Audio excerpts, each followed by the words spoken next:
Hey, when you on your journey, don't forget God. You know, don't get wrapped up in the fact that things are happening for you. Don't get wrapped up in the fact that things are becoming worse for you. You cannot forget God. I got some on my beer.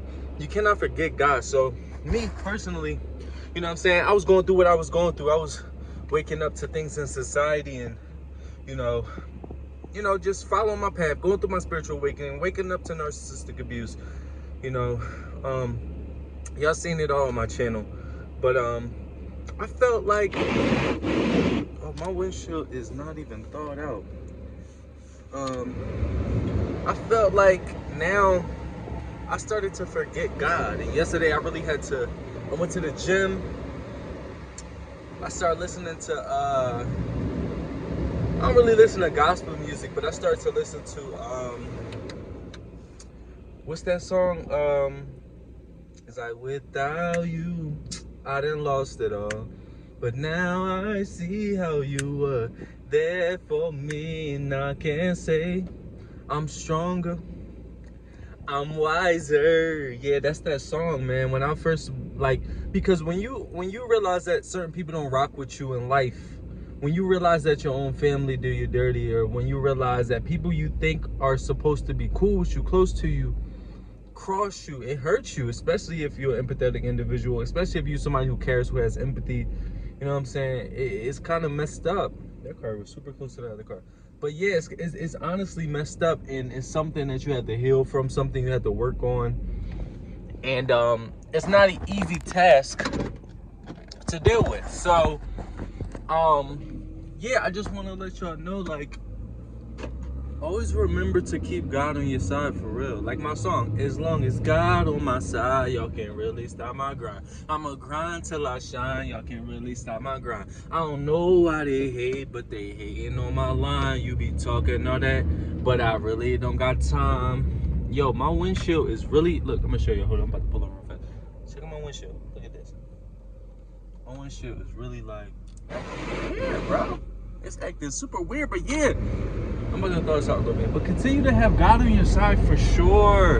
And you gotta keep God within you. Like, I don't have the book right now, but I have this book, and it has scriptures in it of, God. And I always say minimize. That's my favorite word, minimize. Not that I'm minimizing anything I've been through or the hardships that I've been through, but I try to take a lesson out of everything that I've been through, and I try to flip it into something positive. Where am I going? Oh, yeah. All right. Yeah, I try to flip it into something positive in order to not harvest that pain. Now, sometimes I do be suppressing my pain a little bit, and sometimes it comes out, but that's part of the process and part of the healing. But sometimes you can't. A lot of times you gotta sit in your pain, but sometimes you can't sit in what happened. You gotta continue to move forward, because life doesn't stop. I just seen I forgot his name, but one of the YouTubers that talk about narcissistic abuse, he was just saying that he spent a long time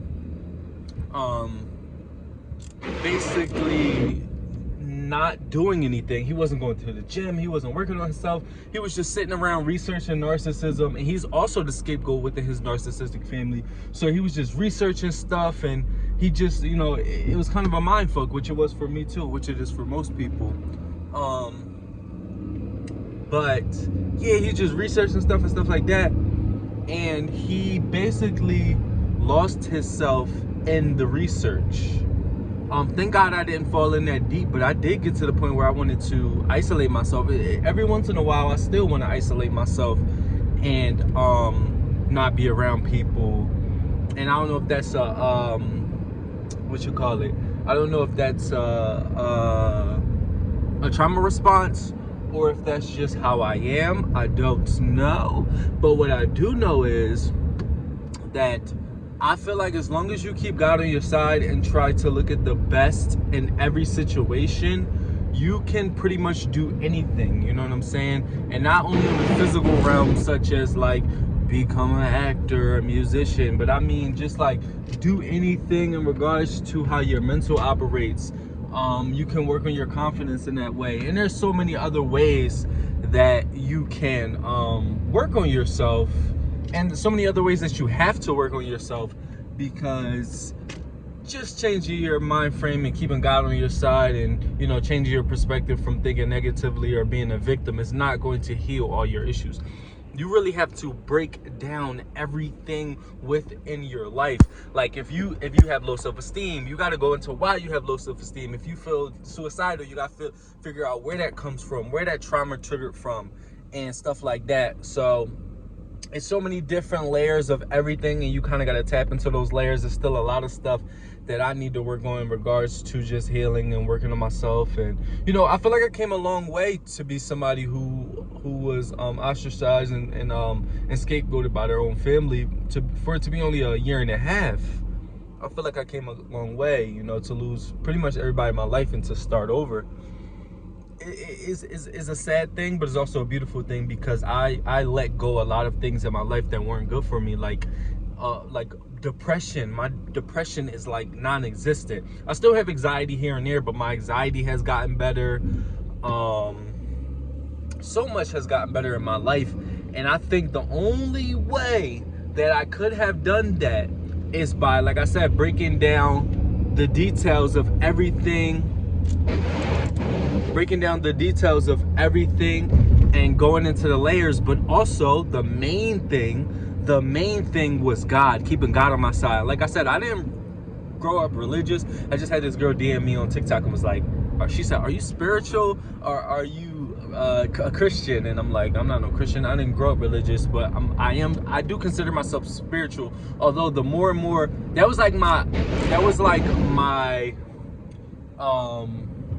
you know, initial, I guess, introduction to anything in regards to like religion or spirituality or whatever. When I was going through my spiritual awakening and narcissistic abuse, it kind of just happened. But I'm tapping into so many different things. Like now I want to get into Buddhism and stuff like that, just to learn different perspectives. And like, you know, one religion isn't God, one religion isn't the best or whatever. So, or whatever, why I say it like that. But yeah, like, you gotta keep God on your side, whatever your God is, and you just have to continue to move forward and try not to be negative about certain things. But when you do feel down and sad about certain things, yes, feel that feeling, but remember, tap into those layers and figure out why you feel that way in order to move forward. Some things you're not going to think positive about, but eventually you're gonna have to let it go in order for it not to bring you down. You know, and it's completely hard. I know it's tough. I'm out here, I share my journey, I'm very vulnerable. I share my journey based off of everything I've been through. There's a lot of stuff that I share on here that a lot of people will probably never even say on camera or share. They'll be like, why you say this or why you say that? But I enjoy being vulnerable. Maybe if I blow up and become famous, they're gonna cancel me for some of the stuff that I said, but I'm just being real, and I'm just saying everything that's off the top of my head, and I'm just saying everything that I've been through and share my journey in order to help other individuals who either been through the same thing as me, or they can relate in some way, or they can take my situation and compare it to another situation they've been through. But like I always say, we all different, because I'm different, you different, we different. It's your boy Josh Different. I'm out.